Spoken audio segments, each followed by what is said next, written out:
Fiston Saïsaï, un artiste comédien qui n'a tellement pas de repères qu'il est difficile de trouver sa biographie complète sur Internet. À peine cette page, de son vrai nom, Fiston Mafinga, voit le jour le 30 juin.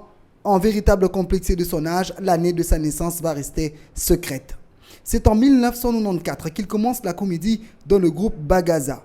Ses premières apparitions laissent déjà transparaître un comédien au style terre-à-terre et vulgaire, visage peint de braise, petite tenue et parfois torse nu. L'essentiel des rôles interprétés par Saïsaï sont répugnants et hideux.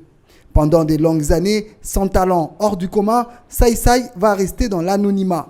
Il goûte au succès avec une pièce théâtrale, si on doit parler comme les Quinois, bien qu'il s'agisse d'une télédramatique, Jésus de Mbandaka. Le style sale de l'artiste est une fois de plus manifeste. Visage noirci, cheveux crasseux, tunique bizarre, Saïsaï vend l'image d'un comédien moyenâgeux en plein 21e siècle. Fiston va mystérieusement vers les années 2008-2010 trouver grâce à la famille présidentielle de l'époque.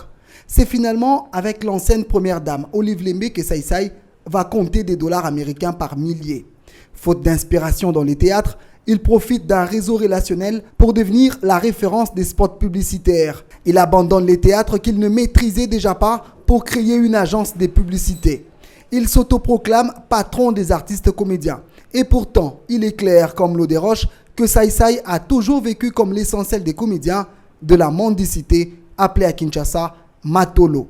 En 2015, Fiston Mafinga est accusé pour viol sur Ketia Matiti Moto. Il passera 2 mois en prison avant d'être acquitté parce que la partie civile n'avait pas réuni assez d'éléments constitutifs de l'acte de viol. En s'attaquant aux journalistes, Saïsaï oublie que les SOS des comédiens qui manquent des moyens pour payer leurs factures une fois malades passent toujours par les mêmes journalistes.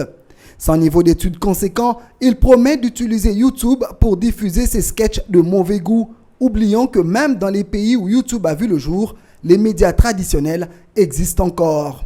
Patron des comédiens, et pourtant Saïsaï avait pris part à l'échange avec la première dame Denise Nyekeru qui a mis en place une mutuelle pour les soins de santé des comédiens. Drôle des patrons. Ou sinon, l'homme ignore tout du mot patron. Si les journalistes ont leurs problèmes, il n'appartient pas aux comédiens rabougris comme Fiston Saïsaï de leur faire la morale.